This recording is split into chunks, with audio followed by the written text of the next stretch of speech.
Well, welcome back to Mayo Lake Minerals, a channel with gold and silver in basically in the Yukon. And let me redo that one more time. Sorry, I just want to kick that off a little bit differently.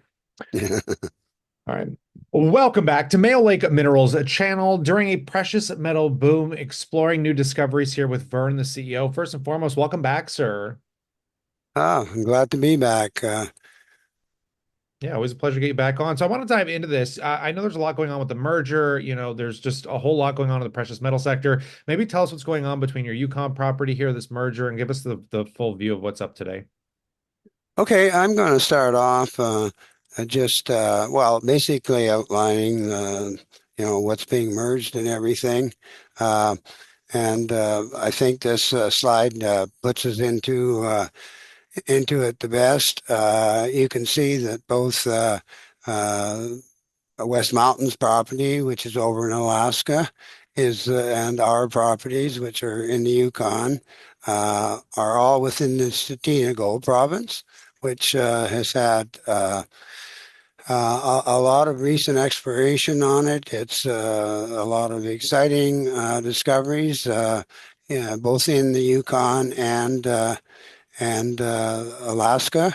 In the Yukon, for example, where our Mayo properties are, we're getting quite spectacular results coming out of Snowline with its deposit, and it's in the Tombstone Gold Belt, which we are in there, and also a company called Sitka, and they're getting their deposits. They're all in what are called reduced uh, intrusive related gold deposits, and we have at least one over there. But before we go into what the story is at Terra again, to review it for everybody, and also our Yukon properties.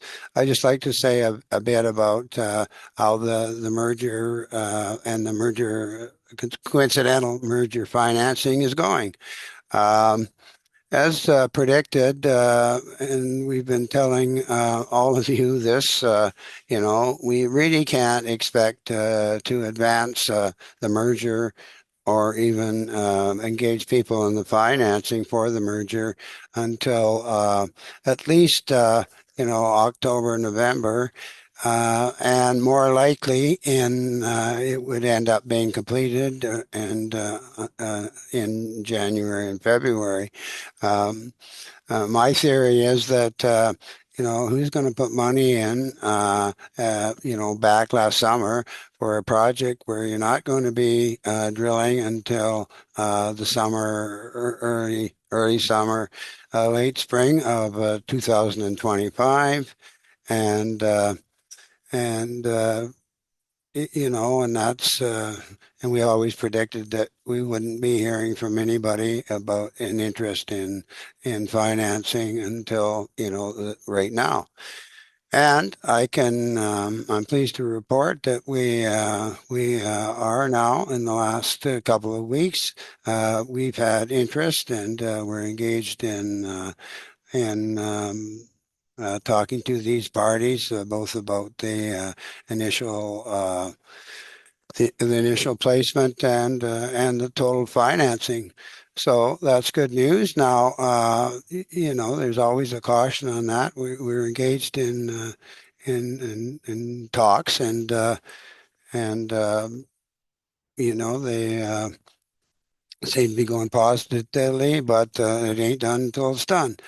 But we feel with gold galloping along that there's very little reason for any of these people to sort of back down. Now, I want to,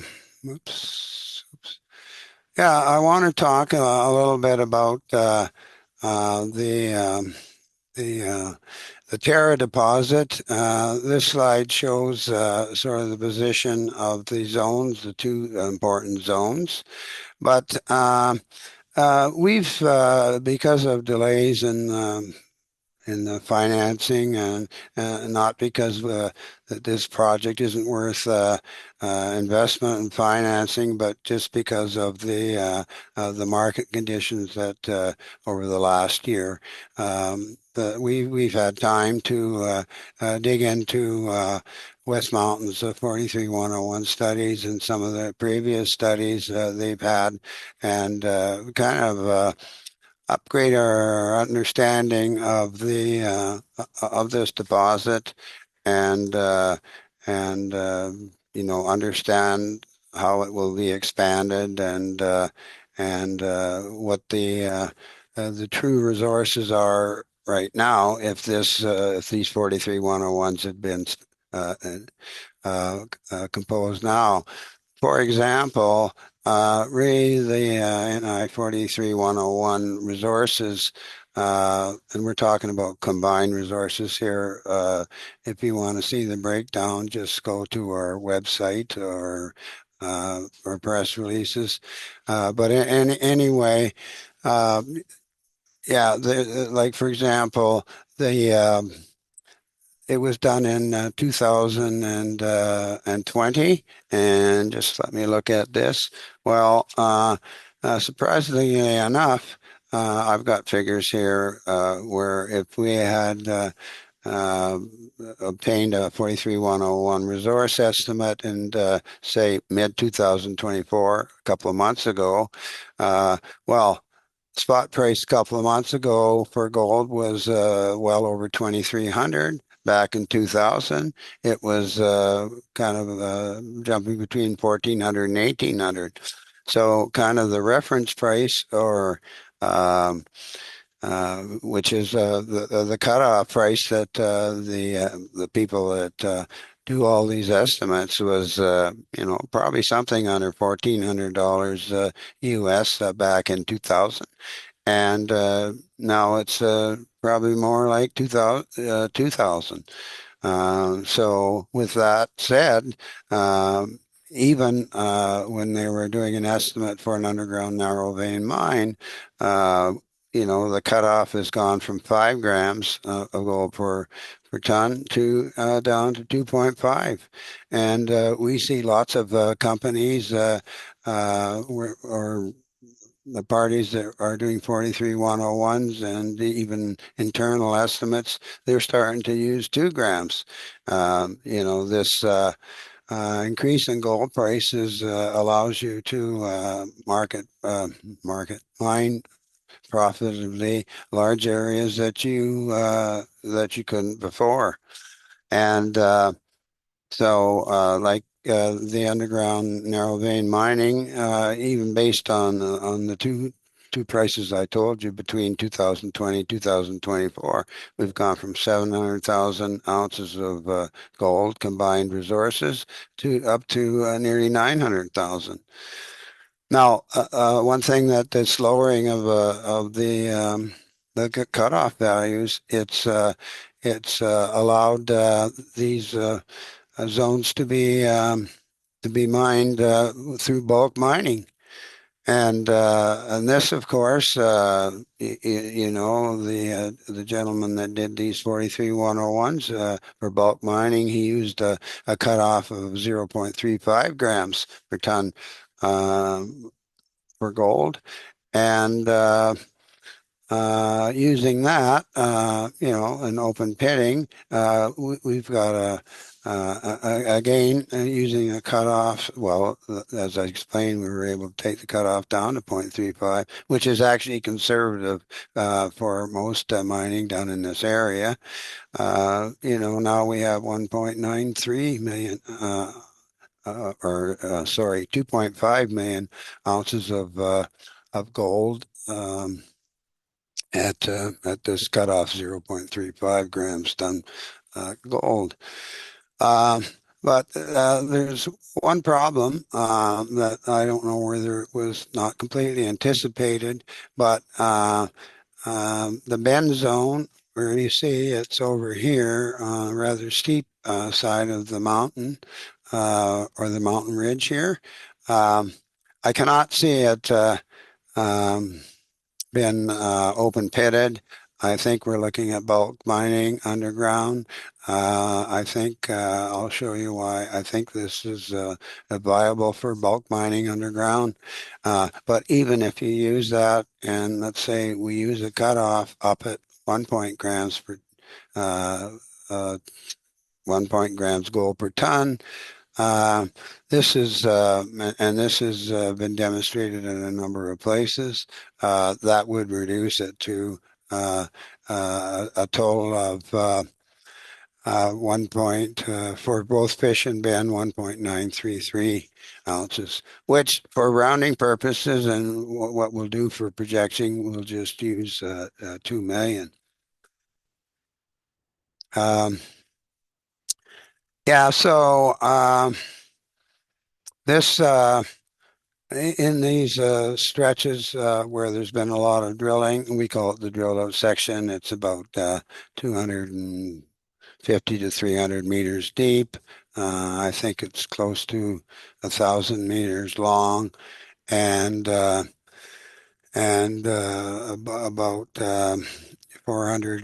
4 to 500 meters wide.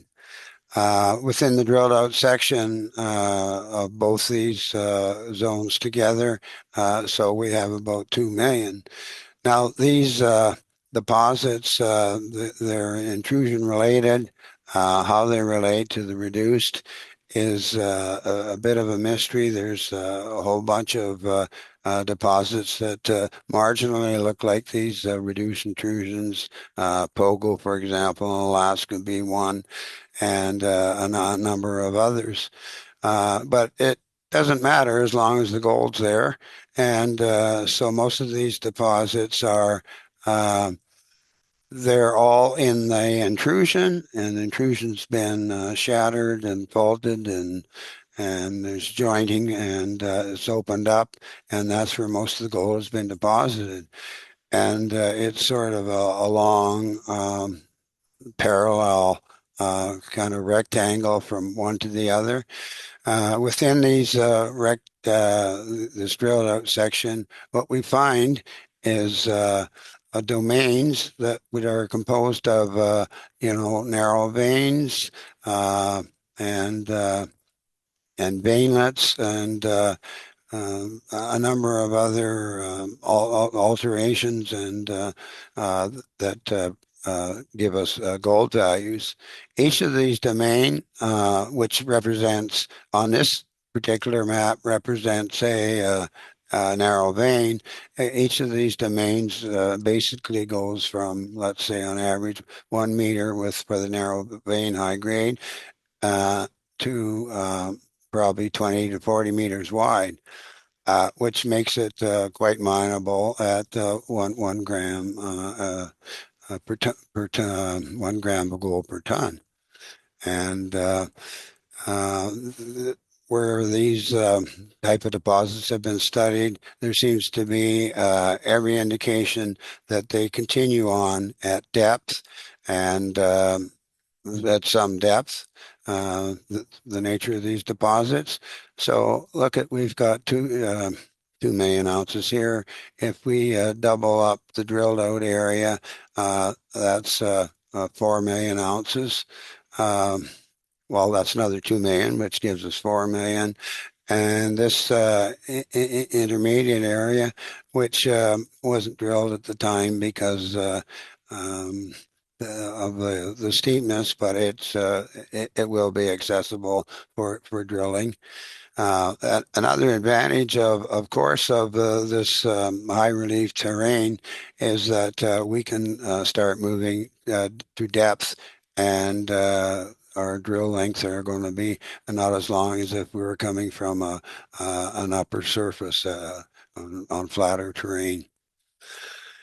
This you can see that this could probably be infilled with almost double the length of the bin and fish zone, and of course the the that would mean that we have there's 2 million plus 2 is 4 million, so you'd have another 4 million ounces between there and where it extends to the south. So, it's quite easy to see ourselves drilling up to 5 to 7 million ounces, and that in itself is a very good deposit. And by the way, it doesn't take into example any of what we call the blue sky south of Bend Zone. There's some other indications of the similar geology in intrusive down there, but there's not been enough work to see if they connect. There is a decent chance that they would. The same thing here with this porphyry, and here we know it's reduced intrusion related because there's a very negative mag here, and it has a lot of potential also. So, but the important thing is that we can really increase the resources here quickly. Um, so yeah, and so a little bit about our stuff over in the Yukon. Um, Unfortunately, this year we couldn't seem to coordinate availability of funds and the season and availability of people to do some basic work that would have increased the value of our. Um, there's actually only four of these. Um, four of our properties, Cascade has been dropped because it just wasn't, uh, our expectations were not been met, and we couldn't see any good future for it. But the other four are basically in good standing. And now, here, the important thing is we're in this Tombstone Gold Belt. Snowline is their big rogue deposit here. I think they have already 43,101, 7 million ounces on it. It's an open pitable thing. I think their average grade is plus or minus 1 gram. But the other thing I was talking about before is Sitka. That's RC Gold here. And it's incorporated a bunch of land around it. It also is turning out to have very similar results. It's in early stages to Gold Line over here at Rogue, and they're getting long intervals with up to 1 gram gold per ton. And when I talk long intervals, that's 600 meters, 500, 600 meters. And and they, excuse me, we got a little frog here today. Um, yeah, it's really expanding there, and it's quite exciting. Dr. Henn from Crescat has looked at it, and he thinks it's got all the potential that Snowline has. Uh, Now, it has better access to snow lines, and it's in a camp where there has been prior open pit mining, so it has some advantages. And I just want to show we're in the Keno Hill Silver District here on top of it all. And what we've managed to do is this Anderson Gold Trend, which is sort of our flagship project here.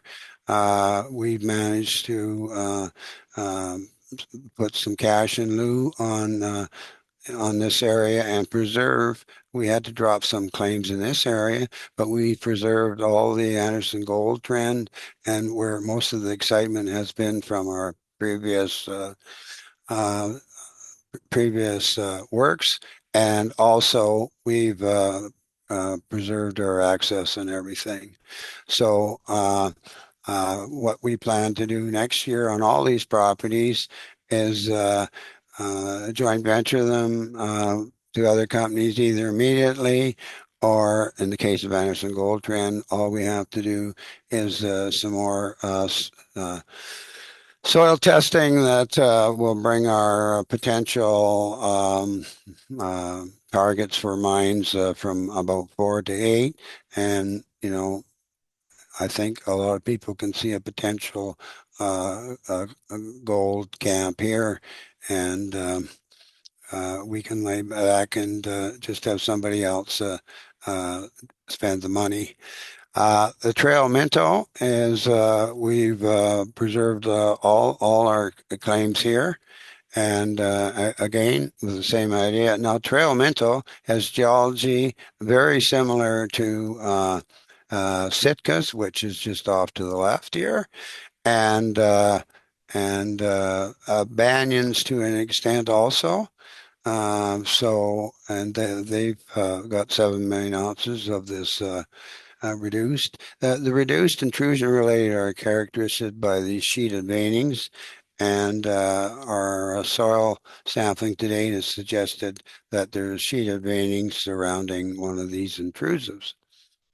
The other thing is our silver discovery here. We've maintained this complete uh, uh,